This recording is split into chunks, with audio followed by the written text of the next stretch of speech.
The cleaning cart's squeaky wheel echoed through the marble halls of Meridian Financial Tower as Sarah Mitchell pushed it toward the executive floor. It was 11:47 p.m. on a Tuesday, and the 42nd floor should have been empty. But tonight, the lights blazed in the corner boardroom, and angry voices carried through the thick glass walls. Sarah paused, her weathered hands gripping the cart handle as she recognized the unmistakable bark of CEO Richard Brennan. Through the floor-to-ceiling windows, she could see silhouettes gesturing frantically around the mahogany conference table. Something was wrong. Very wrong. Before we jump back in, tell us where you're tuning in from. And if this story touches you, make sure you're subscribed, because tomorrow, I've got something extra special for you. She had cleaned these offices for 3 years, invisible in her gray uniform with the faded Meridian Cleaning Services patch. She knew their schedules, their habits, their secrets left carelessly on whiteboards and in open files. But she had never seen them this panicked, this desperate. As she moved closer with her cart, pretending to empty trash bins, fragments of conversation drifted through the air. Words like audit, missing funds, and cover-up made her blood run cold. Sarah Mitchell had heard these words before, in a different life, in a different world. A world where she had the power to stop what she was witnessing. But that was before everything fell apart. Before her husband David died in that car accident. Before the grief consumed her. Before she lost everything, and found herself pushing a cleaning cart through the very halls where corruption flourished unchecked. Tonight, as she stood in that gleaming corridor, listening to the architects of financial destruction plan their next move, Sarah faced a choice that would change everything. She could remain invisible, continue collecting her modest paycheck, and let thousands of innocent people lose their life savings. Or she could remember who she used to be. The morning sun painted the Chicago skyline in shades of gold as Sarah Mitchell arrived at Meridian Financial Tower for what would become the most important day of her life.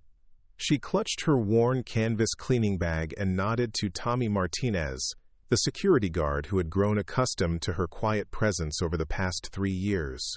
Her uniform was pressed but tired, much like the woman wearing it. The name tag simply read Sarah in block letters, giving no hint of the storm that was about to unfold on the 42nd floor.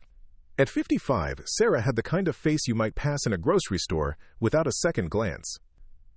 Her brown hair was pulled back in a practical ponytail streaked with premature gray that she never bothered to color. Her hands bore the calluses of honest work, and her posture carried the weight of someone who had learned to make herself small in a world that rarely noticed people like her. She wore sensible shoes that had walked countless miles through these corridors, mopping floors and emptying wastebaskets, while the powerful made decisions that affected millions of lives. But if you looked closely, really looked, you might notice things that didn't quite fit. The way she walked with purpose, despite her humble role. How her hazel eyes seemed to catalog every detail, every conversation, every piece of paper left carelessly on a desk. The slight pause she gave when entering each office, as if she were reading the room for more than just cleaning needs. Around her neck, barely visible beneath her uniform collar, hung a small silver locket that she touched unconsciously whenever she was thinking hard about something. Sarah lived alone in a modest 2-bedroom apartment in Cicero, a working-class neighborhood 20 minutes west of downtown Chicago. The second bedroom had been converted into what she called her memory room, though she rarely entered it anymore. The walls were lined with boxes of files, newspaper clippings, and photographs from a life that felt like it belonged to someone else. On the simple wooden desk sat a framed picture of a woman in a sharp business suit standing beside a man in a police uniform, both smiling with the confidence of people who believed justice always prevailed. That woman looked like Sarah Mitchell, but also nothing like her. That woman hadn't yet learned that doing the right thing could cost you everything you held dear. The transformation had been gradual, like watching a building slowly crumble. After David's accident, Sarah had tried to return to her work as a forensic accountant with the Securities and Exchange Commission. But grief has a way of clouding judgment, and when she missed a critical deadline on a major case, her supervisors questioned her competence. When she made an error in testimony that allowed a fraudulent CEO to escape prosecution, they questioned her commitment. When she finally broke down during a deposition, sobbing as she thought of David's empty chair at their kitchen table, they quietly suggested she take extended leave. The leave became permanent resignation.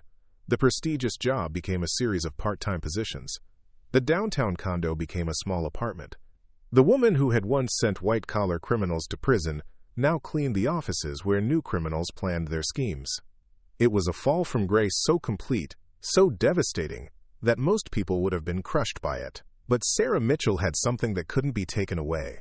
20 years of experience reading financial documents, recognizing patterns, and understanding how money flows through corporate structures like blood through veins. Which is why, on this particular morning, she recognized the signs that others missed. The way CFO Amanda Torres had been working late every night for the past month, her usually immaculate appearance showing signs of stress. How Richard Brennan, the CEO who normally treated the building like his personal kingdom, had been having hushed phone conversations behind closed doors. The sudden increase in document shredding, the IT department working overtime to upgrade security systems, and most telling of all, the way conversations stopped whenever she entered a room. Sarah had seen it all before. The nervous energy that preceded a major audit, the frantic attempts to move money between accounts, the careful orchestration of a cover-up that would protect the guilty while innocent investors paid the price. She had watched it happen a dozen times in her former career, and she recognized the warning signs like a doctor recognizing symptoms of a disease. But recognition and action were two different things. Sarah Mitchell, the forensic accountant, would have immediately contacted the SEC, the FBI, and every regulatory agency with jurisdiction. Sarah Mitchell, the cleaning lady, simply emptied trash cans and tried to remain invisible. The distance between who she had been and who she had become felt as vast as the Chicago River, separating downtown from the neighborhoods where real people lived and worked and trusted their savings to companies like Meridian Capital Group. This morning felt different, though. As Sarah pushed her cart through the gleaming corridors, she noticed an unusual amount of activity for 6 a.m. Normally, the executive floor remained empty until at least 8 a.m., but today she could hear voices coming from multiple offices. The cleaning crew worked the night shift precisely to avoid interfering with the business operations, but someone had clearly asked key personnel to come in early for urgent meetings. She began her routine in the outer offices, where administrative assistants and junior analysts worked. These spaces always told stories if you knew how to read them. Coffee cups left half full suggested interrupted conversations. Documents spread across desks indicated rushed preparations. Post-it notes with cryptic messages often revealed more than their authors intended. This morning, the evidence of panic was everywhere. In the office of junior analyst Katie Walsh, Sarah found printouts of account statements scattered across the desk like fallen leaves. Even upside down, she could see numbers that didn't make sense. Investment returns that were too consistent, too perfect to be legitimate. Portfolio performance that defied every principle of market volatility she had learned in her 20-year career. These weren't investment results. They were carefully constructed lies designed to hide the fact that the money was gone. Sarah's hands trembled slightly as she emptied Katie's wastebasket. Among the crumpled papers and empty yogurt cups, she found what appeared to be draft emails that had been printed and then discarded. One caught her attention immediately. It was addressed to the SEC's Enforcement Division, with the subject line, Urgent, Potential Securities Fraud at Meridian Capital Group. The email detailed suspicious activities, unexplained account transfers, and what appeared to be falsified investor statements. But the email was unfinished, ending mid-sentence with the words, "I don't know if I have the courage to." Someone on the inside was trying to blow the whistle. Someone young and scared and probably unaware of just how dangerous that decision could be. Sarah had seen what happened to corporate whistleblowers, how they were destroyed professionally and personally, their lives turned upside down by legal battles and industry blacklisting. David used to say that corruption was like cancer. It spread silently until it consumed everything healthy around it, and fighting it required more strength than most people possessed.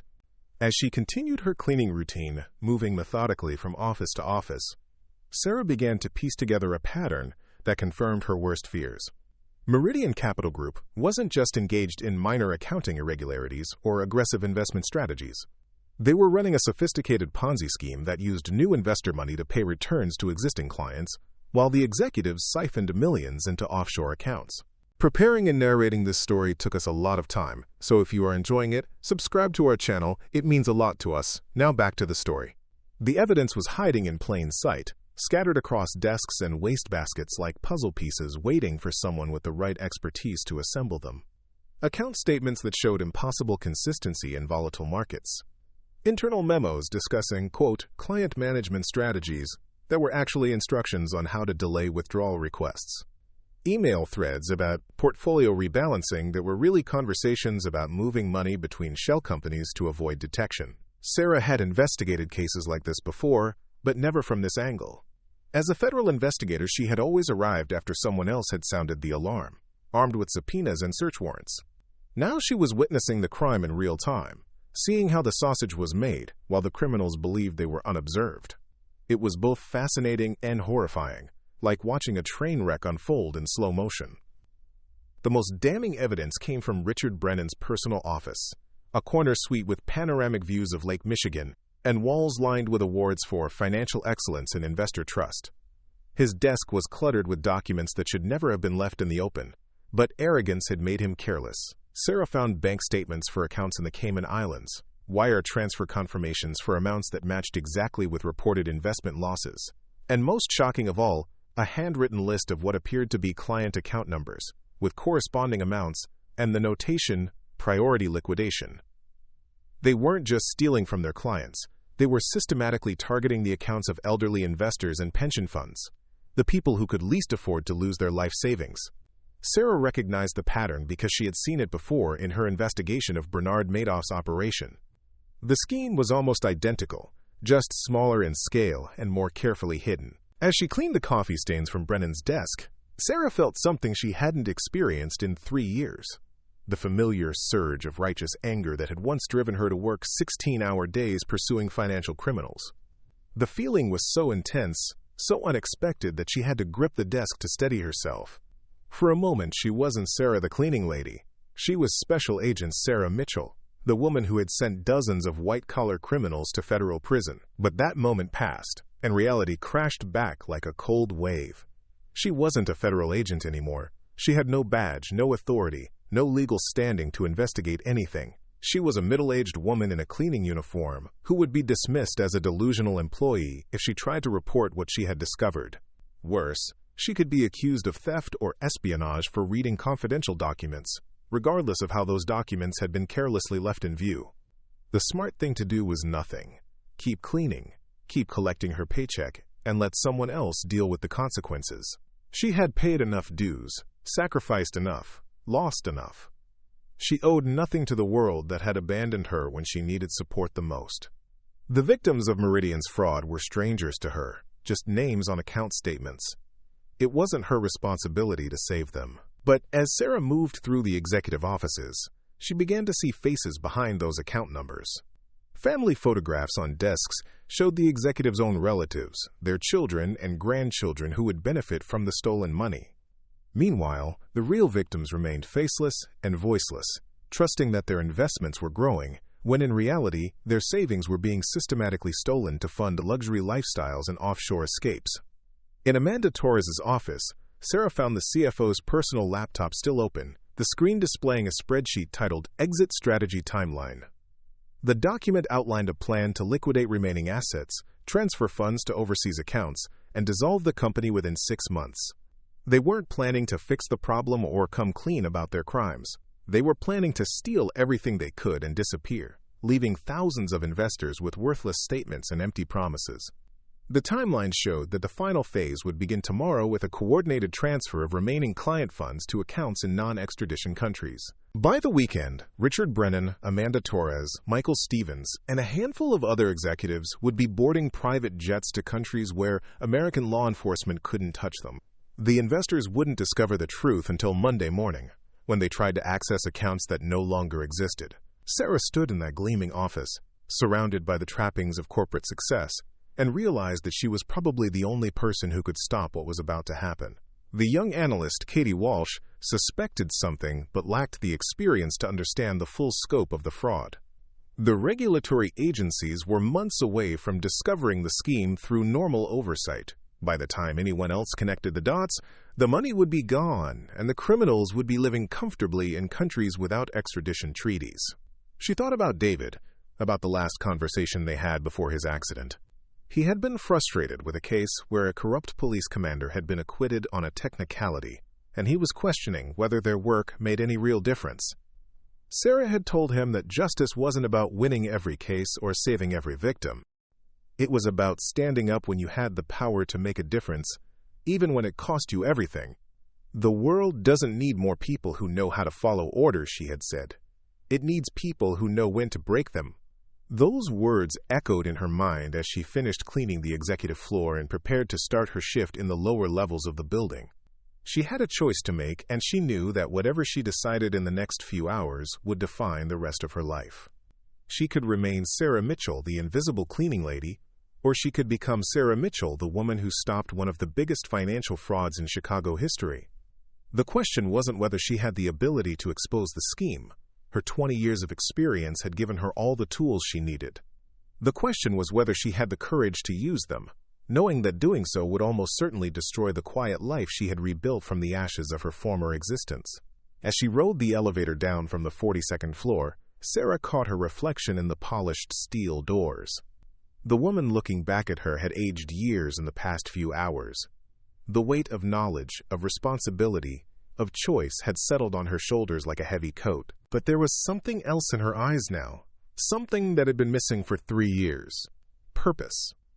For the first time since David's death, Sarah Mitchell had found something worth fighting for. The question was whether she still remembered how to fight. The next morning arrived with the kind of crisp autumn air that made Chicago's skyline look like a postcard.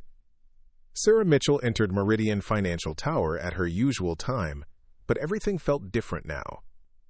The marble floor seemed to echo her footsteps more loudly, the security cameras felt more invasive, and the weight of what she knew pressed against her chest like a physical burden. She had spent the entire night staring at her ceiling, wrestling with a decision that would change everything. Tommy Martinez greeted her with his usual friendly nod as she badged through security. He had no idea that the quiet cleaning lady he'd known for 3 years was carrying information that could bring down the entire company.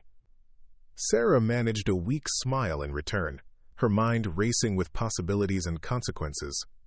She had made her choice in the early hours of the morning, sitting in David's old chair in their tiny kitchen, holding his picture and remembering his voice telling her that good people had to act when they had the power to make a difference. The elevator ride to the 42nd floor felt longer than usual. Sarah found herself studying her reflection in the polished steel doors, seeing not just the tired cleaning lady in the gray uniform, but the ghost of the woman she used to be. Special Agent Sarah Mitchell had been fearless, confident, uncompromising in her pursuit of justice. She had walked into boardrooms full of powerful men and women and made them sweat with nothing more than a file folder and an unwavering moral compass. That woman had been buried under 3 years of grief and self-doubt. But she wasn't dead. Not yet. The executive floor buzzed with unusual activity for 8 in the morning.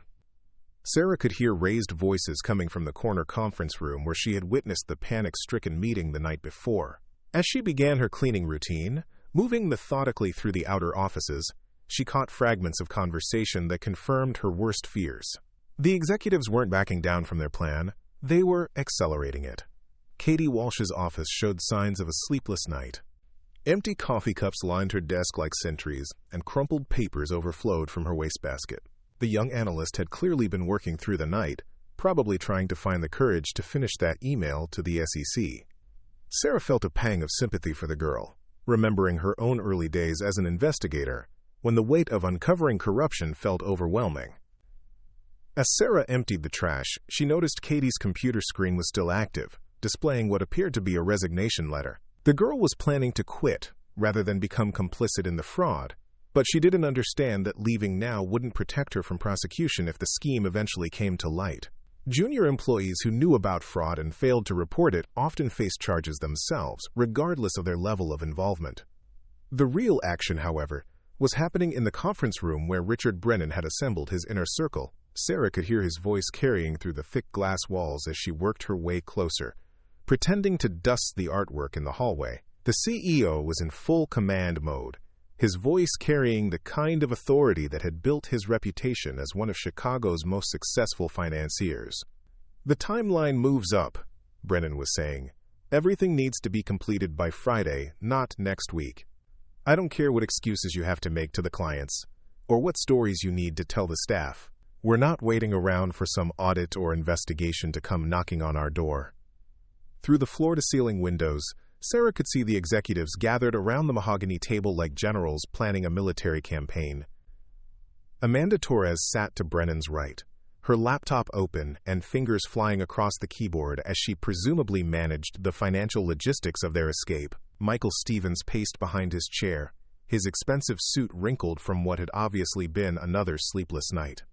At the far end of the table, Lisa Chen from security reviewed what appeared to be personnel files, probably identifying potential threats among the staff. Sarah positioned herself at a supply closet directly across from the conference room, organizing cleaning supplies while straining to hear every word. Her years as a federal investigator had taught her the art of invisible surveillance, how to be present without being noticed, how to gather intelligence while appearing to perform mundane tasks. The skills she had learned pursuing criminals were now being used to gather evidence against new criminals, and the irony wasn't lost on her. "What about the Walsh girl?" Lisa Chen asked, holding up what Sarah recognized as Katie's personnel file. "She's been asking too many questions, staying late, accessing accounts she shouldn't be looking at. She could be a problem." Brennan's laugh was cold and dismissive. "Katie Walsh is a 24-year-old analyst who makes $38,000 a year and still lives with her parents. She doesn't have the connections, the credibility, or the backbone to cause us any real problems. If she gets too nosy, we'll simply let her go with a nice severance package and a glowing recommendation. Young people that age are more concerned with their careers than with playing hero." Sarah felt her jaw clench at the casual cruelty in Brennan's voice. He was talking about destroying a young woman's livelihood, as if he were discussing the weather. This was how these people operated, treating human lives as expendable resources to be managed and manipulated for their own benefit. She had seen it countless times in her investigations, the way financial criminals dehumanized their victims to justify their actions. "The real concern," Amanda Torres interjected without looking up from her laptop, "is making sure we have clean documentation for everything. The forensic accountants will eventually tear through our books, and we need to make sure there's nothing that leads back to us personally. Every transaction needs to look legitimate, every account transfer needs proper authorization, every missing dollar needs to be explainable as market losses or operational expenses." Torres was the architect of the technical aspects of the fraud, Sarah realized. While Brennan provided the vision and authority, Torres was the one who had constructed the elaborate shell game that had kept the scheme hidden for what appeared to be several years. She was smart, methodical, and completely ruthless in her attention to detail. Sarah had encountered CFOs like Torres before, people who could make numbers, dance, and sing whatever tune served their purposes. "The pension fund transfers are the biggest exposure," Torres continued, her fingers never stopping their movement across the keyboard. "Stealing from individual investors is one thing, but pension fraud brings federal attention we don't want. We need to make those transfers look like legitimate investment losses, not theft. I'm restructuring them as high-risk derivative investments that went bad. It's plausible, and it shifts the blame to market volatility rather than management decisions." Sarah's blood ran cold as she realized the scope of their callousness. They weren't just stealing from wealthy individuals who could potentially recover from their losses. They were systematically looting pension funds that represented the life savings of teachers, firefighters, police officers, and municipal workers. People like David, who had worked 30 years believing their pensions would provide security in retirement, only to discover that trust funds had been emptied by criminals in expensive suits. Michael Stevens finally stopped pacing and slammed his palm on the conference table, causing everyone to look up. "I still think we're moving too fast," he said, his voice tight with stress. "There are too many loose ends, too many people who might ask questions. What if someone goes to the media? What if the SEC decides to do a surprise audit? What if one of our own employees gets suspicious and starts making phone calls?"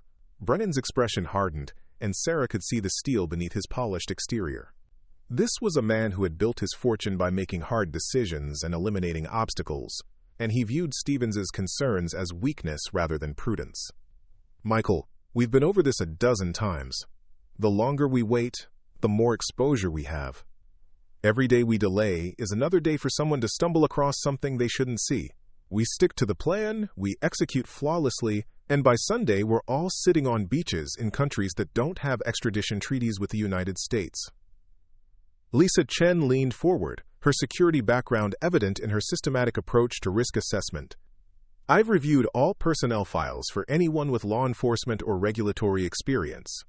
We have 3 former police officers in various departments, 2 ex-military personnel in IT, and 1 former bank examiner in compliance. None of them are in positions where they would have access to sensitive financial information, but we should monitor their activities over the next few days. Sarah's heart nearly stopped. Chen was conducting a security sweep to identify potential threats, and while her former SEC experience wasn't in her current employment file, a thorough background check might reveal her previous career. She forced herself to continue organizing supplies while her mind raced through the implications. If they discovered her true background, she wouldn't just lose her job. She could become a target for elimination. The conversation in the conference room continued for another hour, with the executives refining their timeline and coordinating their individual responsibilities. Sarah learned that Brennan would handle client communications, spinning a story about temporary system upgrades that would explain any delays in account access. Torres would manage the actual money transfers, moving funds through a complex web of offshore entities designed to obscure the trail. Stevens would oversee the destruction of physical documents and the wiping of computer systems. Chin would handle personnel security and ensure that no employees created problems during the final phase. As the meeting broke up, Sarah quickly moved away from the supply closet and began dusting furniture in a nearby hallway. She watched through her peripheral vision as the executives filed out of the conference room, each carrying the weight of their shared guilt and the excitement of their anticipated escape. They moved with the confidence of people who believed they had thought of everything, planned for every contingency, and eliminated every risk. They were wrong. Sarah spent the rest of her shift moving through the building like a ghost, invisible in her gray uniform while her mind processed everything she had learned. The fraud was even larger than she had initially estimated, involving not just individual investor accounts, but institutional funds that represented the retirement security of thousands of working people. The timeline was accelerated, with the final phase beginning tomorrow and completion scheduled for Friday. Most critically, the executives were planning to flee the country over the weekend, putting themselves beyond the reach of American law enforcement. By the time her shift ended at 4 in the afternoon, Sarah had made her decision. She couldn't stop the fraud by calling the SEC or FBI. Regulatory agencies moved too slowly and required too much evidence to act quickly. She couldn't rely on Katie Walsh to find the courage to become a whistleblower. The young analyst was too frightened and inexperienced to understand what she was up against. She couldn't count on other employees to recognize the signs of fraud. Most of them were too focused on their own jobs to see the bigger picture. She would have to confront the executives directly. That evening, Sarah sat in her small apartment in Cicero, surrounded by the remnants of her former life. The memory room that she rarely entered had become her war room, its walls lined with boxes of case files and investigative materials from her 20-year career with the SEC. She pulled out files from similar cases, studying the patterns of behavior that characterized major financial frauds. She reviewed legal precedents, regulatory procedures, and prosecution strategies. Most importantly, she studied the psychology of white-collar criminals, understanding how they thought, how they rationalized their actions, and how they responded when confronted with exposure. Sarah knew that tomorrow would be the most dangerous day of her life. She would be walking into a room full of desperate criminals who had already demonstrated their willingness to destroy lives for money. They would have every advantage: authority, security, legal resources, and the presumption of legitimacy that came with their positions. She would have only the truth and her determination to use it. But sometimes, the truth was enough. As she prepared for what was to come, Sarah allowed herself to remember the woman she used to be. Special Agent Sarah Mitchell had never backed down from a fight, never compromised her principles for convenience, never let criminals escape justice because the odds were stacked against her. That woman had walked into boardrooms full of hostile executives and emerged victorious, armed with nothing more than evidence, determination, and an unshakable belief that right would ultimately triumph over wrong. 3 years of grief and loss had buried that woman, but they hadn't killed her. Tomorrow, Sarah Mitchell would find out if she still had the strength to fight. The phone call came at 6 in the morning. Sarah was already awake, sitting at her kitchen table with a cup of coffee and David's picture, when her cell phone rang. The caller ID showed Meridian Financial Tower's main number, which was unusual since cleaning staff typically receive schedule changes through their supervisor, not directly from the company. "Sarah, this is Lisa Chen from Meridian Capital. I need you to come in early today for a special assignment. Can you be here by 7? Sarah's blood turned to ice. Chen was the head of security, the woman who had been reviewing personnel files and monitoring potential threats. This wasn't a routine cleaning assignment. This was either surveillance or elimination. Sarah forced her voice to remain steady and compliant. "Of course, Ms. Chen. I'll be there in 30 minutes. "Good. Come directly to the 42nd floor and report to the executive conference room. And Sarah? Don't mention this to anyone else on your crew. This is a confidential matter that requires discretion." The line went dead, leaving Sarah staring at her phone and wondering if she was walking into a trap. They might have discovered her background. They might have realized she had been listening to their conversations. They might have decided that she knew too much to be allowed to continue working in the building. Or it might genuinely be a coincidental assignment that had nothing to do with the fraud. There was only one way to find out. Sarah arrived at Meridian Financial Tower at 6:45, 15 minutes early, as was her habit. Tommy Martinez seemed surprised to see her, checking his schedule to confirm that she wasn't supposed to start until her regular time. When she explained that Ms. Chen had called her in for a special assignment, his expression grew concerned. "That's odd," Tommy said, checking his computer. "I don't have any special assignments logged for today, and security usually keeps me informed about after-hours access. You sure you got the right message?"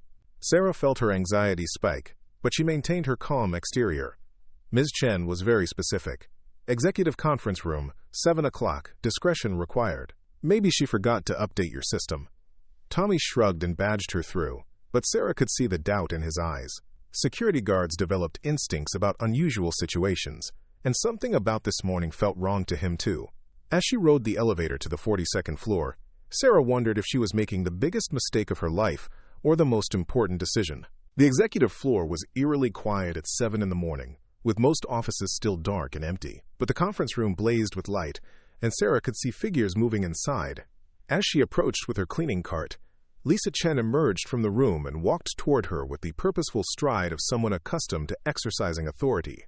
"Sarah, thank you for coming in early. We have a situation that requires immediate attention, and I need someone I can trust to handle it properly." Chen was a tall woman in her 40s, with the kind of sharp, angular features that suggested military or law enforcement background.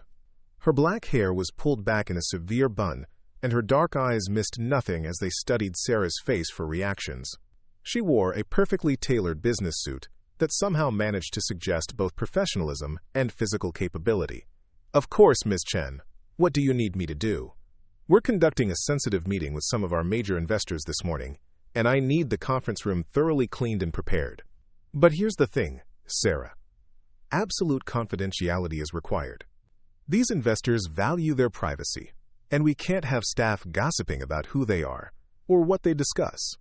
Can I count on your discretion?" Sarah nodded, recognizing the setup for what it was. They weren't preparing for investors. They were preparing for the final phase of their fraud. But Chen was testing her, watching for signs that she understood more than she should. "I've been cleaning these offices for 3 years, Miss Chen. I don't gossip about company business." "Good. I knew I could count on you." Chen stepped aside and gestured toward the conference room. "They'll be arriving at 8, so you have about 45 minutes to get everything perfect. And Sarah, once you start working in there, you'll need to stay until the meeting is over. We can't have people coming and going while sensitive discussions are taking place." This was definitely a trap. They were locking her in the room where she would be forced to witness their crimes. Then they would accuse her of espionage or theft when she tried to report what she had seen. It was a classic setup designed to discredit a potential witness before she could cause problems. But Sarah had walked into traps before, and she had learned that sometimes the best defense was to spring the trap on your own terms. "I understand completely, Ms. Chen. Confidentiality is essential in financial services." Chen smiled, but there was no warmth in her expression. "Exactly. I'm glad we understand each other. I'll be monitoring the situation from the security office, so if you need anything, just use the intercom system." As Chen walked away, Sarah pushed her cart into the conference room and began what she knew would be the performance of her lifetime. She was no longer just Sarah Mitchell, the cleaning lady. She was an undercover operative preparing to confront some of the most dangerous white-collar criminals in Chicago. The question was whether she still remembered how to win. The conference room was exactly as she had left it the night before, with documents still scattered across the mahogany table and whiteboards covered with financial projections that would have made a forensic accountant's mouth water. As Sarah began her cleaning routine, she used the opportunity to memorize every detail, every number, every piece of evidence that would be needed to prosecute the case. But she also began to prepare for what was coming. The executives would arrive expecting to find a compliant cleaning lady who could be intimidated into silence. Instead, they would find Sarah Mitchell, former SEC special agent, armed with 3 years of accumulated evidence and 20 years of experience bringing down financial criminals. The transformation began with small things. She adjusted her posture, standing straighter and moving with more purpose. She removed the elastic band from her hair, letting it fall around her shoulders in a style that suggested confidence rather than subservience. Most importantly, she reached into her cleaning cart and retrieved an item she had brought from home, her old SEC identification badge, hidden beneath cleaning supplies, but ready to be revealed at the right moment. As 8 o'clock approached, Sarah positioned herself near the window with her back to the door, pretending to clean the glass, while actually watching the reflection for the executive's arrival. Her heart hammered against her ribs, but her hands remained steady. She had done this before in dozens of other boardrooms, confronting dozens of other criminals. The stakes were higher now, the risks greater, but the principle was the same. Justice required someone to stand up and fight for it. At exactly 8 o'clock, Sarah heard the conference room door open behind her. Without turning around, she knew that Richard Brennan, Amanda Torres, Michael Stevens, and Lisa Chen had entered the room. She could hear their footsteps on the marble floor, could sense their confidence and authority filling the space like expensive cologne. What the hell is she still doing here? Brennan's voice carried irritation and suspicion. "Security protocol," Chen replied smoothly. "We can't have staff wandering the halls while we're conducting sensitive business. She'll finish her work and leave through the service elevator. She won't hear anything important." Sarah continued cleaning the windows, letting them believe she was oblivious to their presence and their conversation. But she was counting heartbeats, measuring the space between herself and the door, calculating distances and angles like a chess player thinking several moves ahead. "Fine," Brennan said dismissively, "but make it quick. We have a lot to accomplish today." As the executives settled around the conference table and began reviewing their final preparations, Sarah Mitchell made her choice. She turned away from the window, set down her cleaning supplies, and walked toward the table with the quiet confidence of someone who had every right to be there. It was time to spring the trap. Richard Brennan looked up from his documents with the kind of irritated expression typically reserved for insects that had wandered into expensive restaurants. His steel-gray hair was perfectly styled despite the early hour, and his navy suit probably cost more than Sarah made in 6 months. When he spoke, his voice carried the authority of someone accustomed to immediate obedience. "Excuse me, but what exactly do you think you're doing?" Sarah continued walking toward the conference table, her movements deliberate and unhurried. She could feel the executive's eyes tracking her progress, could sense their confusion shifting toward annoyance as she failed to respond with the deference they expected from service staff. When she reached the head of the table, directly opposite Brennan's position, she finally spoke. "Good morning, Mr. Brennan. I believe we need to discuss your retirement plans."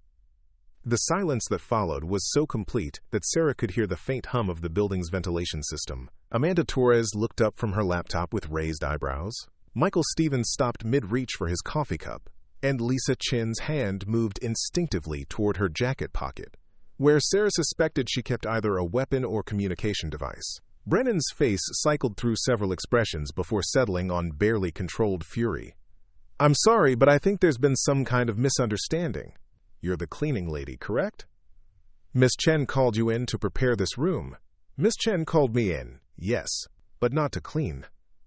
Sarah reached into her uniform pocket and withdrew her old SEC identification badge, placing it carefully on the polished mahogany table where everyone could see it. "My name is Sarah Mitchell, and I'm a former special agent with the Securities and Exchange Commission's Enforcement Division." The reaction was immediate and electric. Torres slammed her laptop shut. Stevens knocked over his coffee cup, and Chen was on her feet with her hand inside her jacket. But it was Brennan who recovered first, his business instincts kicking in as he recognized a threat that needed to be neutralized quickly and completely. "Security," he barked toward the intercom system. "We have an unauthorized person in the executive conference room. I need armed personnel here immediately." Sarah didn't flinch. "Mr. Brennan, before you escalate this situation further, you might want to consider exactly what kind of attention you're inviting. Armed security responding to the executive floor tends to create the kind of incident reports that regulatory agencies find very interesting." Chen had her phone out and was already dialing, but Brennan held up a hand to stop her. His eyes never left Sarah's face as he processed the implications of her presence. A former SEC agent working as a cleaning lady in their building wasn't a coincidence. It was either an undercover investigation or something far more dangerous. Someone with the knowledge and experience to recognize what they were doing. "Ms. Mitchell, is it? I'm not sure what kind of game you think you're playing, but you're making a serious mistake.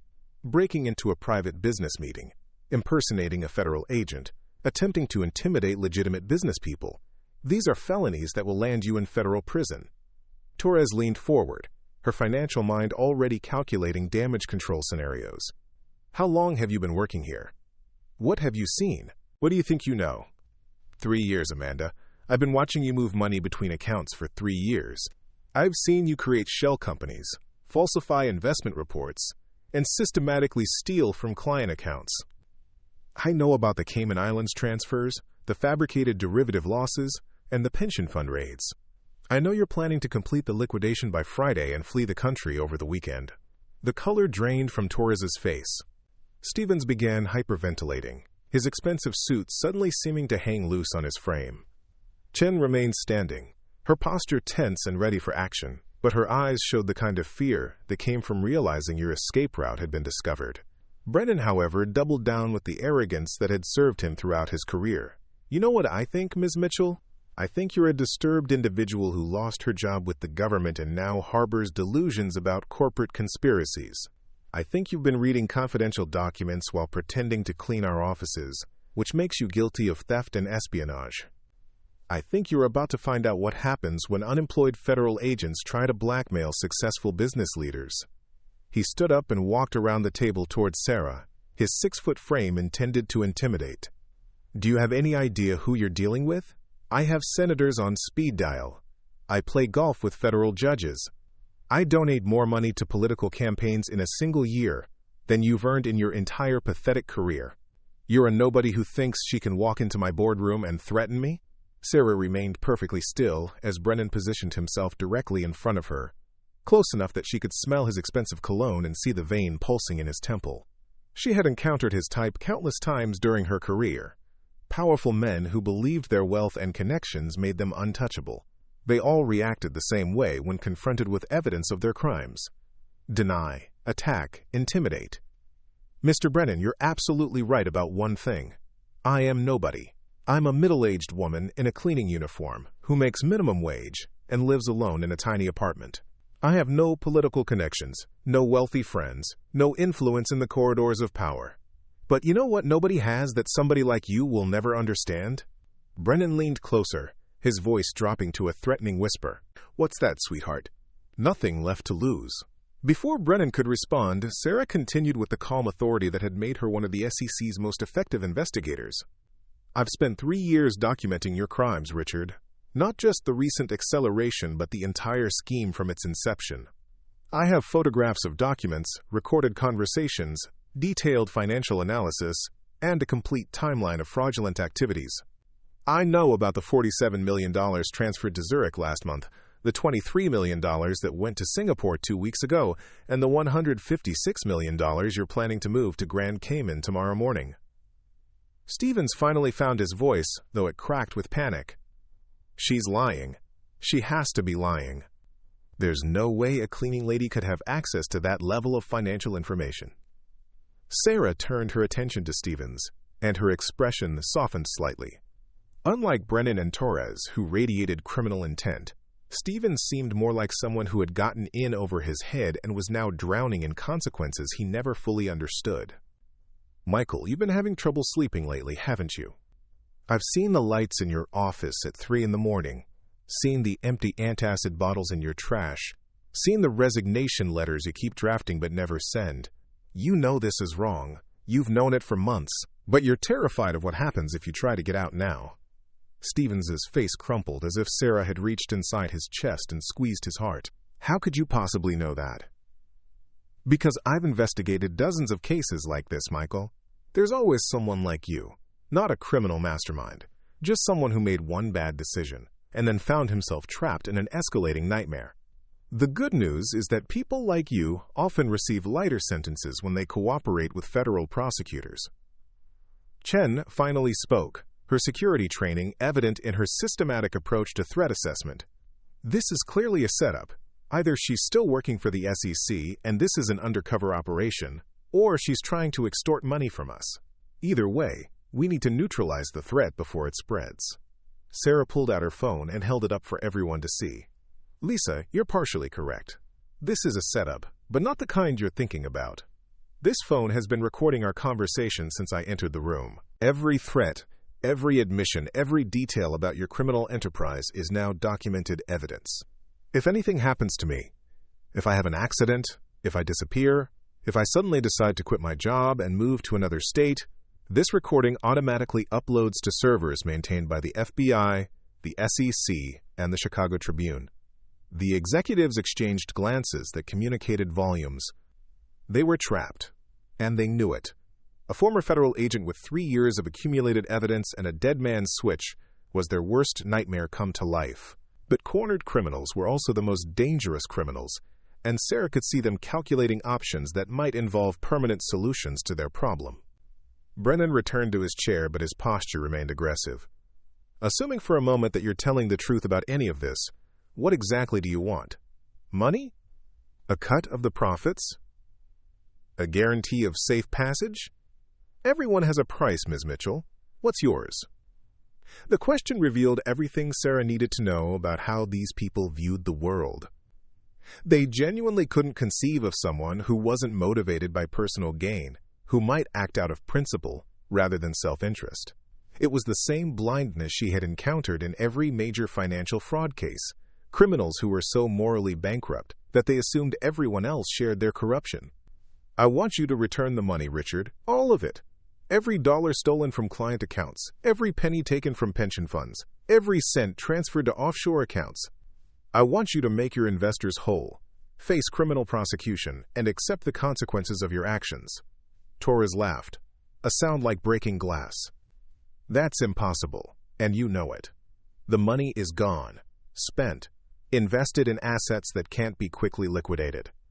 Even if we wanted to return it, which we don't, the logistics alone would take months. And we're not going to prison for following aggressive investment strategies that happen to go bad. Amanda, we both know these weren't aggressive investment strategies. They were Ponzi scheme payments funded by new investor money. You created false documentation, fabricated returns, and systematically looted accounts belonging to teachers, firefighters, and retirees. This isn't a matter of market volatility or management misjudgment. This is theft, pure and simple." Stevens was now openly crying, his career and freedom collapsing around him like a house of cards. "What you're asking is impossible. We can't just give back money we don't have. We can't face federal prosecution. We have families, mortgages, obligations. Our lives would be destroyed." Sarah felt a flicker of sympathy for Stevens, but it was overwhelmed by her anger at their collective selfishness. "Michael, what about the families of your victims? What about their mortgages and obligations? Did you consider their lives when you were stealing their retirement savings?" Chen had been quiet for several minutes, but Sarah could see her mind working through tactical options. As head of security, she would be thinking about containment, elimination of evidence, and neutralization of threats. When she finally spoke, her voice carried the flat affect of someone discussing logistics rather than lives. "There's another option we haven't discussed. Ms. Mitchell is clearly unstable. A former federal employee who lost her job and has been harboring delusions about corporate conspiracies. She broke into our offices, threatened our executives, and attempted to extort money through fabricated evidence. When security responded to reports of an armed intruder, she unfortunately resisted arrest and was injured in the struggle. Her phone was damaged in the altercation, and any alleged recordings were corrupted beyond recovery. The temperature in the room seemed to drop 10 degrees. Sarah realized she was looking at 4 people who were seriously discussing murder as a business solution. She had encountered violent criminals during her SEC career, but they were usually street-level operatives or desperate individuals who killed in moments of passion. These were educated professionals who were calmly calculating the costs and benefits of ending her life. Brennan considered Chen's proposal with the same analytical approach he might use to evaluate a merger deal. The risks are significant. Killing a former federal agent, even one who's supposedly mentally unstable, brings attention we don't want. Federal agencies investigate the deaths of their former employees very thoroughly, regardless of the circumstances. Torres was already back on her laptop, her fingers flying across the keyboard as she researched something. Actually, Lisa might be onto something. I'm looking at her employment history right now. Sarah Mitchell was terminated from the SEC following a psychological evaluation that questioned her fitness for duty. She was placed on administrative leave after a breakdown during a major case, then quietly encouraged to resign. Officially, she left federal service due to personal reasons, but the underlying documentation suggests mental health issues. Sarah felt the familiar sting of that old wound.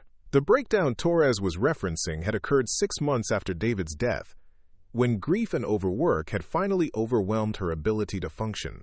She had made the mistake of being human in a profession that demanded mechanical perfection, and her supervisors had used that vulnerability to eliminate someone whose moral standards made them uncomfortable. That psychological evaluation was conducted by a psychiatrist who was later investigated for falsifying reports to help the agency remove problematic employees.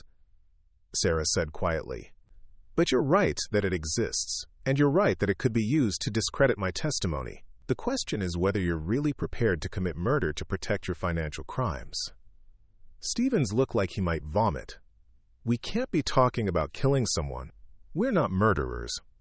We're business people who made some questionable decisions. There has to be another solution." Chen ignored Stevens and focused on the practical aspects of her proposal. It doesn't have to look like murder. Former federal agents have high rates of depression and suicide, especially those who lost their careers under suspicious circumstances. A disturbed woman breaks into a corporate office, makes wild accusations, then takes her own life when confronted with the reality of her delusions. It's tragic, but not unprecedented. Sarah realized she was witnessing something rare and terrifying, the moment when white-collar criminals crossed the line into violent crime. She had studied this transition in academic papers and case files, but experiencing it firsthand was different. These people were transforming before her eyes from financial criminals into potential killers, their moral boundaries dissolving under the pressure of exposure. There's a problem with your suicide scenario, Lisa. Dead people don't upload evidence to federal servers. My phone is programmed to recognize extended periods of inactivity and automatically transmit everything I've recorded if I don't check in within specific timeframes. Killing me doesn't eliminate the evidence. It guarantees its release. Brennan slammed his fist on the conference table hard enough to rattle the water glasses. Enough. This has gone too far. Ms. Mitchell, you've made your point. You have evidence, you have leverage, you have us in a difficult position. What do you actually want from us? And don't give me that righteous nonsense about returning money and facing justice. Everyone has a realistic price. What's yours? The question hung in the air like smoke from an extinguished candle. Sarah looked around the conference room at 4 people who had convinced themselves that corruption was just another business strategy, that fraud was simply aggressive accounting, that theft was merely creative financial management.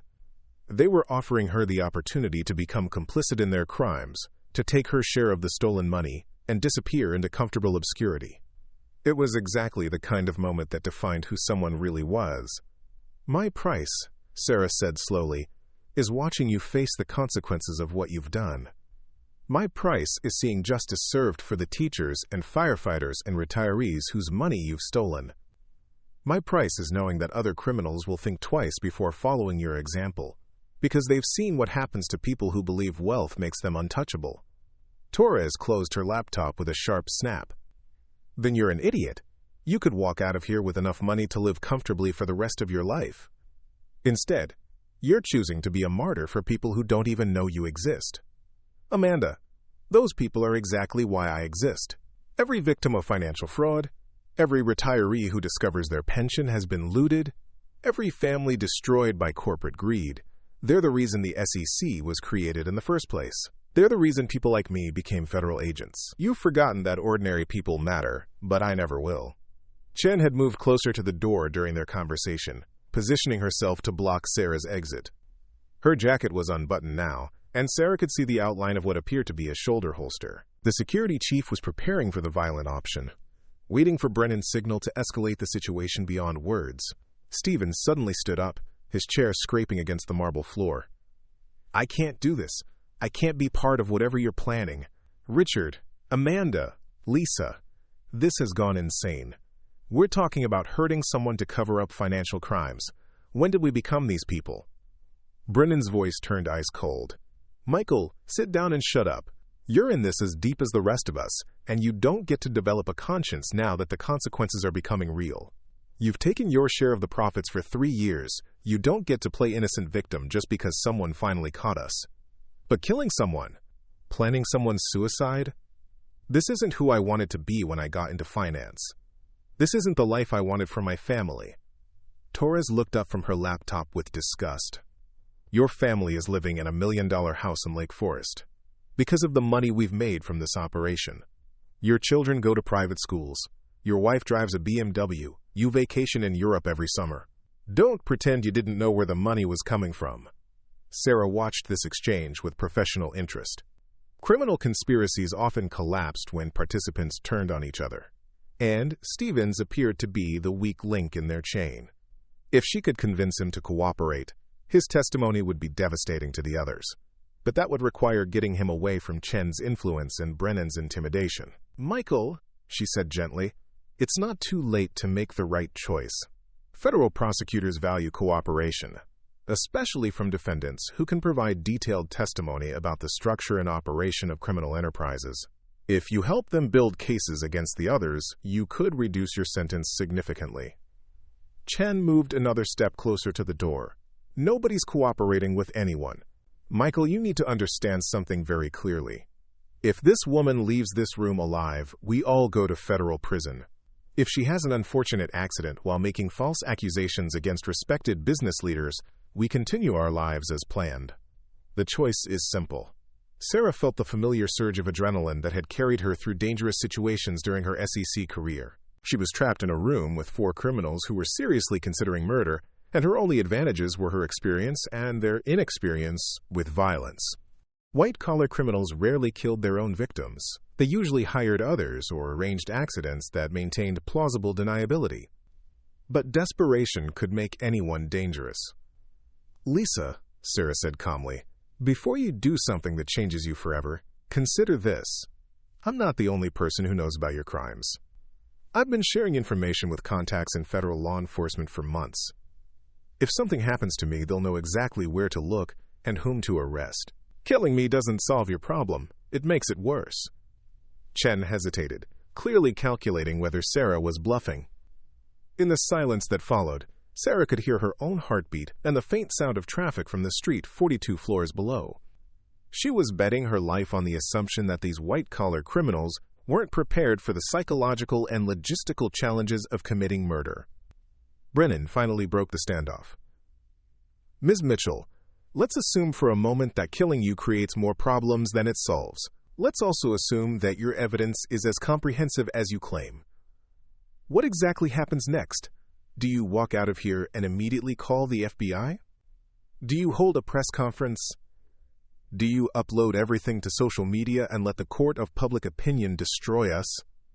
Sarah considered her response carefully. These people were still looking for an angle, still hoping to find a way to escape consequences through negotiation or manipulation. They didn't understand that some lines, once crossed, could never be uncrossed. What happens next, Richard, is that you have a choice. You can cooperate with federal authorities, return as much stolen money as possible, and face the legal consequences of your actions with whatever dignity you have left. Or you can continue fighting, lying, and threatening, which will only make your eventual sentences longer and your public disgrace more complete. Torres laughed bitterly. Our eventual sentences? You're awfully confident for someone who's outnumbered 4-1 in a room with no witnesses. Amanda, this entire conversation has been recorded and transmitted to secure servers. Even if you somehow eliminate me, the evidence will still reach federal authorities. The only question is whether you'll be prosecuted for financial fraud or for financial fraud plus murder. The executives looked at each other with the desperate expressions of people who had run out of good options. They had built their criminal enterprise on the assumption that they were smarter than their victims, more sophisticated than law enforcement, and too connected to face serious consequences. The presence of a former SEC agent with comprehensive evidence had shattered those assumptions, leaving them to confront the reality that their crimes would eventually be exposed. Sarah could see them struggling with a decision that would define the rest of their lives. They could accept responsibility and cooperate with authorities, potentially reducing their sentences and preserving some shred of their humanity. Or they could escalate to violence, crossing a line that would transform them from white-collar criminals into murderers. The choice they made would reveal whether they were still human beings who had lost their way, or monsters who had simply been wearing masks. In the silence that followed, Sarah prepared for either possibility. The silence stretched like a taut wire until it was broken by the soft chime of Sarah's phone receiving a text message. She glanced at the screen and smiled for the first time since entering the conference room. The expression transformed her face completely, and for a moment the executives caught a glimpse of the formidable federal agent she had once been. "That's interesting timing," Sarah said, holding up her phone so everyone could see the notification. "It appears we have company." Chen moved toward the window and peered down at the street 42 floors below. What she saw made her face go white. There are federal vehicles surrounding the building, FBI, SEC, and what looks like U.S. Marshals. They're setting up a perimeter. Brennan lunged toward Sarah's phone, but she calmly stepped back and kept it out of his reach. "Richard, I tried to give you the opportunity to do this with dignity. You chose threats and intimidation instead. So now we do this the hard way." Torres was frantically typing on her laptop, trying to access offshore accounts and transfer protocols. The Swiss accounts are frozen. Singapore accounts are frozen. Everything in the Caymans is locked down. How is this possible? Sarah walked back to the head of the conference table and sat down as if she owned the room. The transformation was remarkable. Gone was the submissive cleaning lady, replaced by a woman who radiated quiet authority and unshakable confidence. "Amanda, did you really think I spent 3 years just watching and taking notes? I've been working with federal authorities the entire time, building an airtight case and coordinating a simultaneous seizure of all your assets." Stevens collapsed into his chair, his face buried in his hands. "We're finished. Our lives are over. Everything we've worked for, everything we've built, it's all gone. Michael, your life isn't over, but the life you've been living certainly is." Sarah opened her own laptop, which she had retrieved from her cleaning cart. The screen displayed a complex organizational chart showing the structure of the fraud scheme, complete with names, dates, account numbers, and transaction amounts. This is what 3 years of methodical investigation looks like when conducted by someone who actually knows what she's doing. Chen was still at the window, reporting on the federal activity below. They're not just surrounding the building, they're evacuating floors. This is a full-scale operation. She turned back to the room, her security training finally recognizing the scope of what they were facing. She's not just a former agent. She's been working undercover this entire time. Sarah shook her head. "Not undercover, Lisa. I really was fired from the SEC. I really did lose my husband. I really did fall apart and end up working as a cleaning lady. But about 18 months ago, I was contacted by an old colleague who had received an anonymous tip about suspicious activities at Meridian Capital Group." The executives listened with growing horror as Sarah explained how the investigation had unfolded. The anonymous tip had come from Katie Walsh, the young analyst who had been trying to find the courage to report the fraud she was witnessing. When the SEC began preliminary inquiries, they discovered that a former agent was already working inside the building in the perfect position to conduct surveillance. They offered me a choice, Sarah continued. I could provide information and assistance in exchange for reinstatement to my former position, or I could continue mopping floors and emptying trash cans for the rest of my life. The decision wasn't difficult. Brennan found his voice, though it now carried none of its earlier authority. You've been lying to us for 18 months. Everything about your situation, your background, your motivations, all lies. Not lies, Richard. Strategic omissions. I really am a grieving widow who lost everything. I really do live alone in a tiny apartment in Cicero. I really have spent 3 years cleaning your offices and being treated like I was invisible. The only difference is that for the last 18 months, I've been documenting your crimes with the full authority and resources of the federal government. Torres slammed her laptop shut in frustration. The transfers we made this morning, they weren't completed. The money is still in domestic accounts where it can be seized. We're not just facing prosecution. We're facing forfeiture of everything we own. Sarah nodded sympathetically. Amanda, you're an excellent CFO, but you're not as good at hiding money as you think you are. Every shell company, every offshore account, every hidden asset has been mapped and monitored. We've been watching you move money around like pieces on a chessboard, and we've been 3 moves ahead the entire time. Chen had moved away from the window and was now pacing like a caged animal. Her security background had taught her to always have an exit strategy, but the federal perimeter had eliminated every escape route. How long have they been planning this? How deep does this operation go? 2 years of planning, Lisa, but if you want to understand how deep it goes, you should probably know that your own security team has been compromised. Agent Rodriguez from the FBI's White-Collar Crime Division has been working as a consultant on your cybersecurity upgrades for the past 6 months. The revelation hit Chen like a physical blow. Rodriguez was the man she had personally hired to strengthen their electronic security and prevent unauthorized access to their systems. She had trusted him with administrative passwords, network architecture, and security protocols. He had been inside their digital fortress the entire time, mapping their defenses and preparing for this moment. Stevens looked up from his hands with tears streaming down his face. How many of us knew? How many of our own people were working against us? Just Rodriguez and myself, Michael. Everyone else. Your assistants, your IT staff, your security team. They're all innocent employees who thought they were working for a legitimate investment firm. They're about to discover that their careers have been destroyed by your greed, and many of them will never work in finance again because of the association with this scandal. The weight of collateral damage seemed to hit Stevens harder than his own legal jeopardy. He was thinking about Katie Walsh, about the junior analysts and administrative assistants who would lose their jobs, about the innocent employees whose reputations would be tainted by their proximity to the fraud.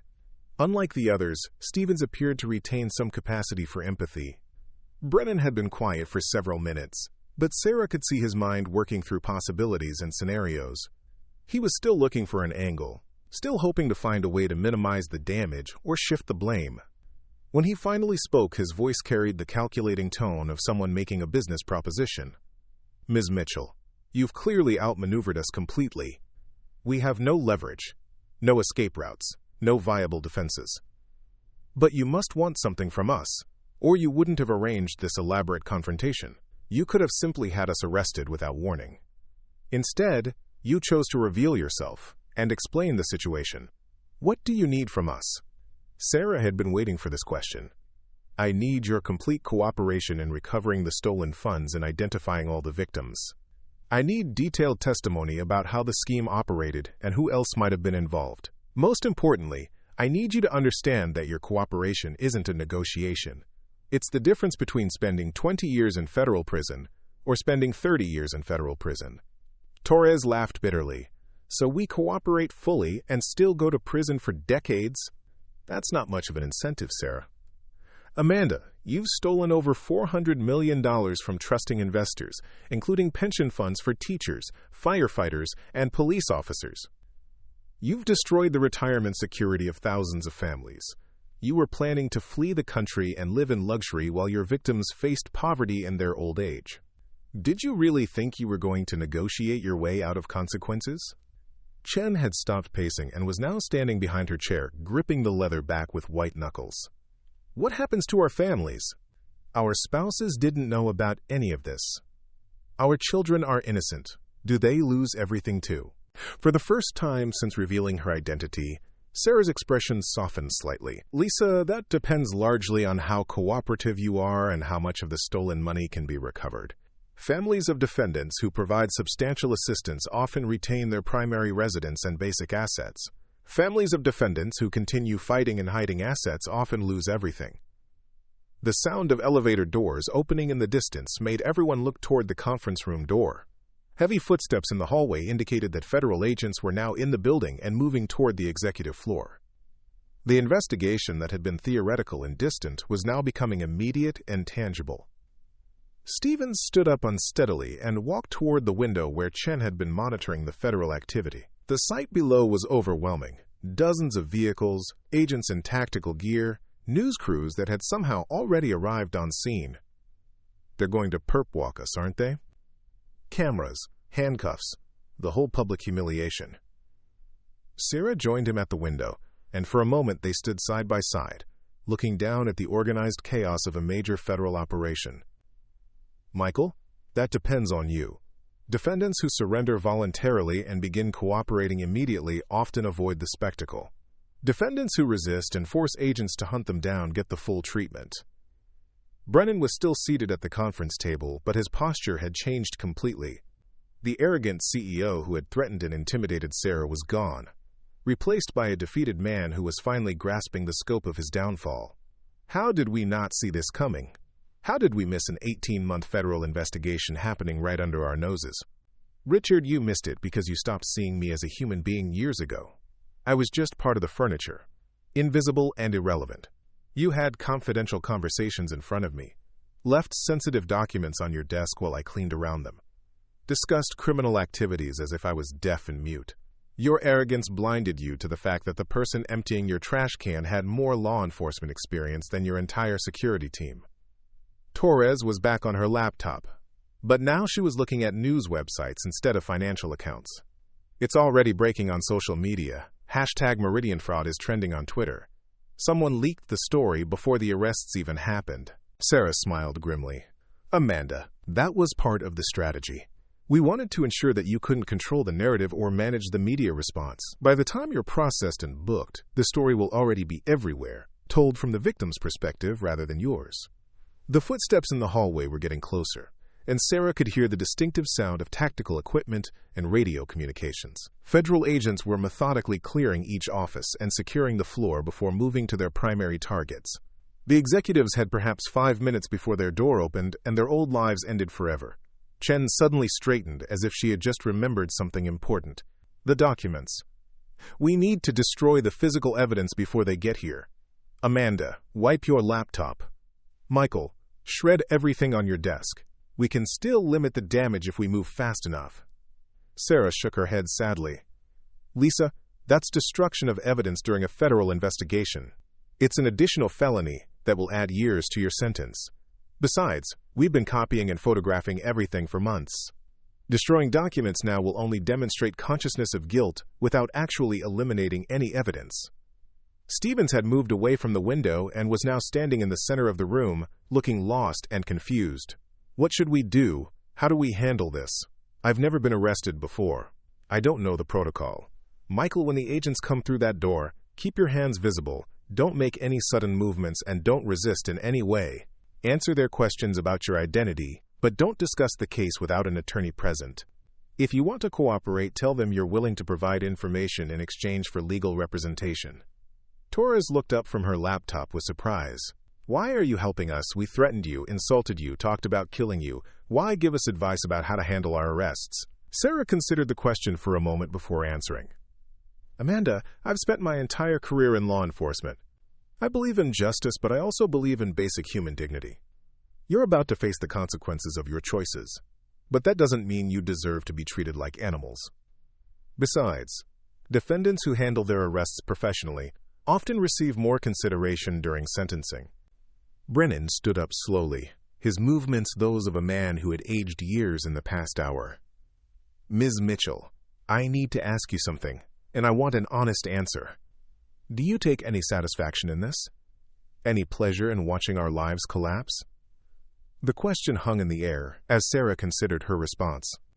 She looked around the conference room at 4 people who had committed terrible crimes but were still human beings, facing the destruction of everything they had built.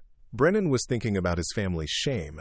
Torres was calculating the years she would spend in prison. Stevens was grieving for the life he was about to lose, and Chen was wrestling with the failure of every security measure she had implemented. Richard, I take satisfaction in knowing that thousands of victims will recover their stolen money. I take satisfaction in knowing that other potential fraudsters will think twice before following your example. I take satisfaction in knowing that justice still functions even when criminals think they're too powerful to face consequences. But I take no pleasure in human suffering, even when that suffering is the result of criminal choices. The sound of voices in the hallway was now clearly audible, and Sarah could hear agents coordinating their approach to the conference room. She walked back to her cleaning cart and began removing items that clearly didn't belong in a maintenance supplies. Sophisticated recording equipment, high-resolution cameras, electronic monitoring devices, and communication gear that connected her directly to the Federal Command Center. Chen watched this revelation with professional appreciation for the complexity of the operation. You've been running a complete surveillance suite from a cleaning cart. That's actually impressive from a technical standpoint. Lisa, federal law enforcement has come a long way since you worked military security. We have resources and capabilities that would surprise you. This entire building has been under electronic surveillance for months. Every phone call, every email, every computer keystroke has been monitored and recorded. Stevens sat down heavily in his chair, overwhelmed by the scope of the investigation. Everyone will know. Our families, our friends, our neighbors, everyone will know what we did. The shame will follow our children for the rest of their lives. Sarah felt a flicker of sympathy for Stevens, who seemed to be the only one among them who genuinely understood the human cost of their crimes. Michael, that's why cooperation is so important. Defendants who take responsibility and help victims recover their losses are remembered differently than defendants who continue lying and hiding assets until the end. Torres had closed her laptop and was now staring at the conference table, where documents from their criminal enterprise were still scattered like evidence at a crime scene. We thought we were so smart, we thought we had covered every angle, anticipated every risk, planned for every contingency. How did we convince ourselves that we could steal hundreds of millions of dollars without eventually getting caught? Amanda, successful criminals always believe they're smarter than law enforcement until the moment they're proven wrong. The problem with financial fraud is that it requires so much documentation and involves so many transactions that the evidence trail becomes overwhelming. You can hide money, but you can't hide the fact that money was moved. Brennan walked to the window and looked down one final time at the federal operation that was ending his career in freedom. Ms. Mitchell, I have one last question. When this is over, when we're all in prison and the victims have recovered their money, what happens to you? Do you go back to the SEC? Do you continue working undercover? Do you return to being a cleaning lady? Sarah joined him at the window, and together they watched agents coordinating what would be one of the largest white-collar crime arrests in Chicago history. Richard, I honestly don't know. This investigation has consumed 3 years of my life, and I haven't thought much about what comes next. I suppose I'll figure that out after I finish testifying at your trials. The sound of footsteps stopped directly outside the conference room door. Sarah could hear agents taking positions and coordinating their entry. She looked around the room one final time at 4 people who had made choices that destroyed not only their own lives, but the lives of thousands of innocent victims. Ladies and gentlemen, she said quietly, it's time to face the consequences of your actions. The door opened and 6 federal agents entered with weapons drawn and badges clearly visible. The lead agent, a tall man with graying hair and the bearing of someone accustomed to command, surveyed the scene and then focused on Sarah. Agent Mitchell, thank you for your service on this investigation. We'll take it from here. Sarah nodded and began gathering her equipment. As she prepared to leave the conference room where she had spent 3 years cleaning while the occupants planned their crimes, she turned back to address the executives one final time. You had every advantage, she said.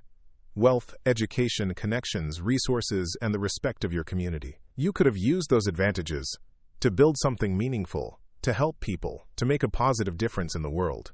Instead, you chose to steal from teachers and firefighters and retirees, who trusted you with their life savings. You chose to betray that trust because you thought you were too smart to get caught and too powerful to face consequences. She paused at the door, looking back at 4 people whose lives were about to change forever. I hope you spend your time in prison thinking about the choices that brought you here. And I hope you eventually find a way to live with what you've done. As Sarah walked out of the conference room, she could hear the agents beginning to read Miranda rights to Richard Brennan, Amanda Torres, Michael Stevens, and Lisa Chen. Behind her, the criminals who had thought themselves untouchable were finally learning that in America, no one is above the law. The investigation was over. Justice was just beginning. 6 months later, Sarah Mitchell stood in the witness box of a federal courthouse in downtown Chicago, her right hand raised as she swore to tell the truth. The courtroom was packed with journalists, victims, and spectators who had followed the Meridian Capital Group fraud case since the dramatic arrests that had dominated headlines across the nation.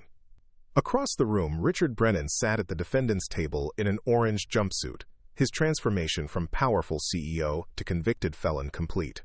The prosecutor, Assistant U.S. Attorney Maria Santos, approached the witness stand with a file thick enough to serve as a doorstop. Agent Mitchell, please tell the court about your role in the investigation that led to the defendant's arrest. Sarah had testified in dozens of federal trials during her career, but this case felt different. Personal. She had lived among these criminals for 3 years, watched them destroy lives while believing themselves untouchable, seen their arrogance and callousness up close. Now, in this sterile courtroom with its polished wood and formal procedures, justice was finally being served. I was initially terminated from the Securities and Exchange Commission following personal difficulties after my husband's death, Sarah began, her voice steady despite the emotions the memories stirred. I took employment as a cleaning contractor at Meridian Financial Tower, where I worked the night shift for approximately 3 years. During that time, I observed suspicious activities that I eventually reported to federal authorities. Santos guided Sarah through the technical aspects of her testimony, establishing the timeline of the investigation and the evidence she had gathered. Sarah explained how she had photographed documents, recorded conversations, and documented the systematic theft of client funds over an 18-month period. The jury listened intently as she described the sophisticated money laundering operation that had hidden hundreds of millions of dollars in offshore accounts. But the most powerful moment came when Santos asked Sarah to describe the human impact of the crimes. Agent Mitchell, did you have occasion to meet any of the victims during your investigation?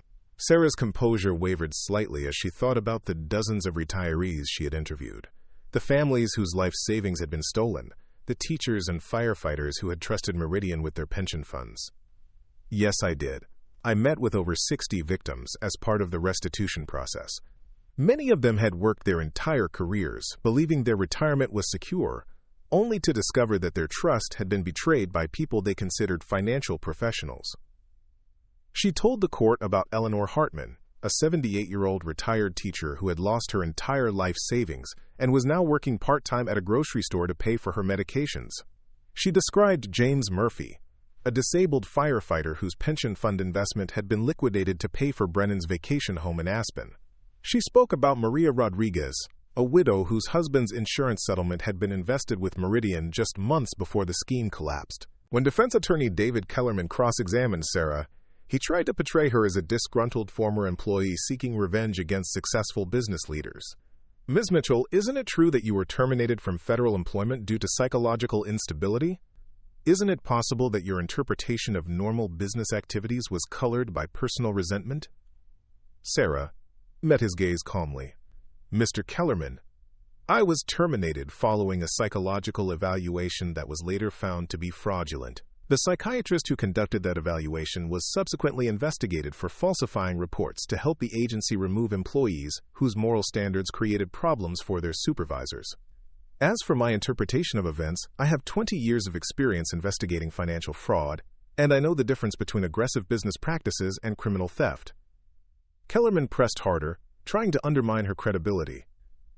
But you admit that you spent 3 years working as a cleaning lady, essentially spying on your employers while they trusted you with access to their offices.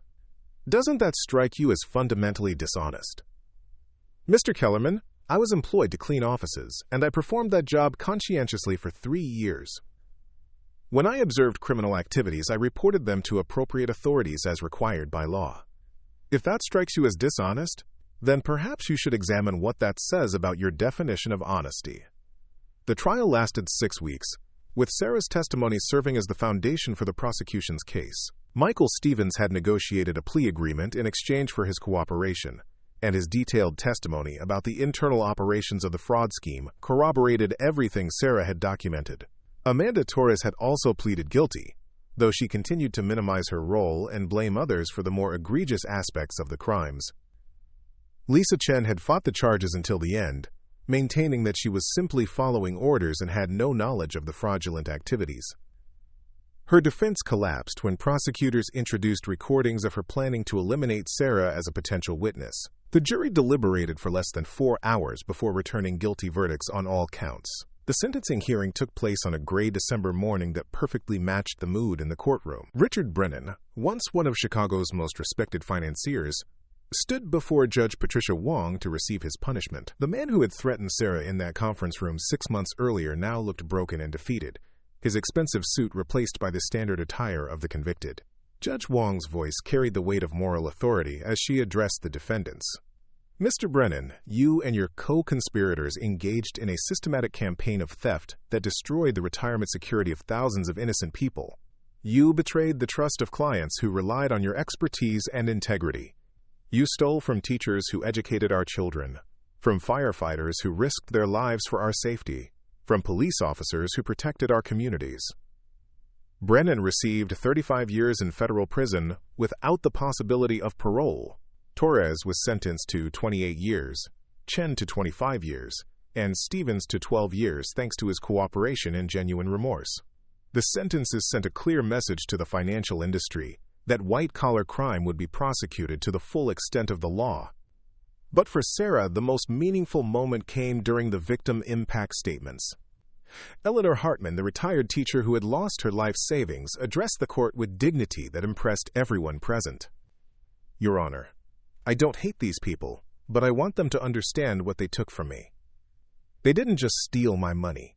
They stole my peace of mind, my independence, my ability to help my grandchildren with college expenses.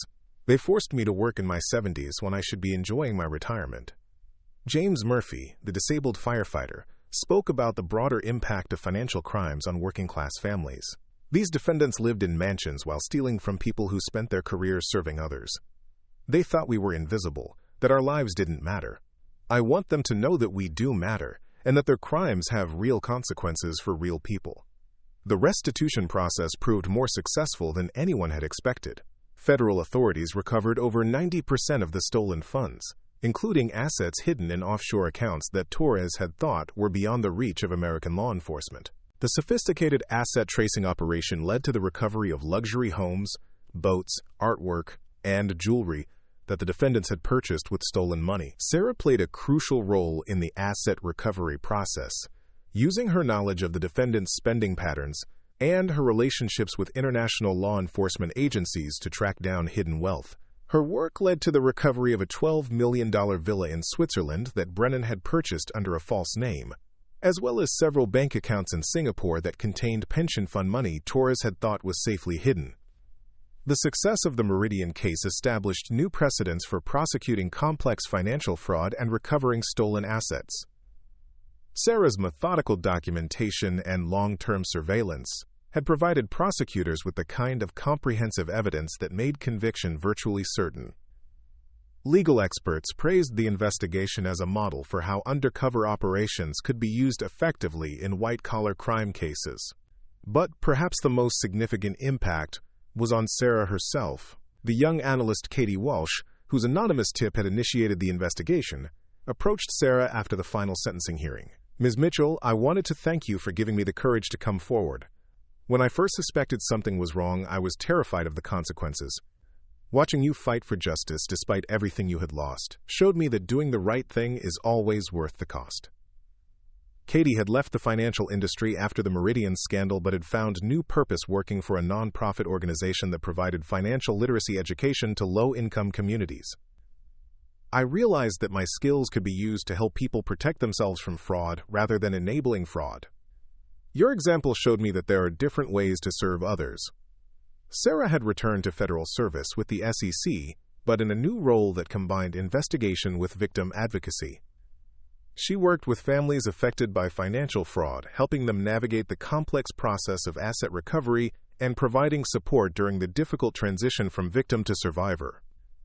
Her unique perspective as someone who had experienced both professional success and personal devastation made her particularly effective at connecting with people whose lives had been shattered by criminal betrayal. The work was emotionally demanding but deeply satisfying. Sarah found herself helping elderly couples who had lost their retirement savings, young families whose college funds had been stolen, and small business owners whose employee pensions had been looted by trusted advisors. Each case reminded her why she had chosen law enforcement as a career and why the fight against financial crime mattered so much. On the 3rd anniversary of David's death, Sarah visited his grave in the quiet cemetery outside Chicago, where they had planned to spend their retirement years together. She brought flowers and a copy of the newspaper article about Brennan's sentencing, knowing that David would have been proud of her determination to see justice served. "I kept the promise," she said quietly, placing the flowers on his headstone. "I didn't let grief turn me into someone you wouldn't recognize. I found a way to fight back, to make a difference, to honor your memory by protecting other people from the kind of loss we experienced." Standing in that peaceful cemetery, surrounded by the evidence of lives well lived and love well remembered, Sarah reflected on the journey that had brought her from the depths of despair to a renewed sense of purpose. The 3 years she had spent as a cleaning lady hadn't been wasted time. They had been preparation for the most important work of her career. The Meridian case had taught her that justice often requires patience, that the most powerful weapon against corruption is persistent documentation of truth, and that ordinary people doing extraordinary things can defeat criminals who believe themselves untouchable. She had learned that dignity in the face of humiliation was more powerful than any threat or intimidation. Most importantly, she had discovered that healing from loss didn't mean forgetting or moving on. It meant finding ways to honor what had been lost by serving something larger than yourself. David's death had broken her heart, but the fight for justice had shown her how to use the pieces to build something stronger and more meaningful. As Sarah drove back to Chicago, she thought about the victims who had recovered their stolen savings, the families who could now afford their children's education, the retirees who could live with dignity because she had found the strength to fight for them. The work was far from over. Financial criminals were already developing new schemes, finding new ways to exploit trust and steal from the vulnerable. But Sarah Mitchell was ready for them. She had learned that the most dangerous opponent for any criminal was someone who had nothing left to lose and everything to fight for. She had discovered that true power came not from wealth or position, but from the willingness to stand up for what was right regardless of the personal cost. The woman who had once cleaned offices where crimes were planned was now a federal agent again, armed with experience, wisdom, and an unshakable commitment to justice. She had transformed from victim to survivor to protector, proving that even the most devastating loss could become the foundation for meaningful service to others. The story of Sarah Mitchell and the Meridian fraud case became a legend in law enforcement circles, a reminder that justice sometimes comes from unexpected places and that the most unlikely heroes can achieve the most important victories. It was a story about the power of persistence over arrogance, truth over deception, and moral courage over institutional corruption. But most of all, it was a story about the choice that everyone faces when confronted with wrongdoing. The choice between comfortable silence and dangerous truth, between personal safety and public service, between accepting injustice and fighting for what's right. Sarah Mitchell had made her choice, and in doing so, she had proven that one person with the courage to act could still make a difference in a world that sometimes seemed dominated by the powerful and corrupt. Her legacy would live on in every victim who recovered their stolen savings, every criminal who thought twice before committing fraud, and every ordinary person who found the strength to do extraordinary things when justice demanded it. Up next, you've got 2 more standout stories right on your screen. If this one hit the mark, you won't want to pass these up. Just click and check them out.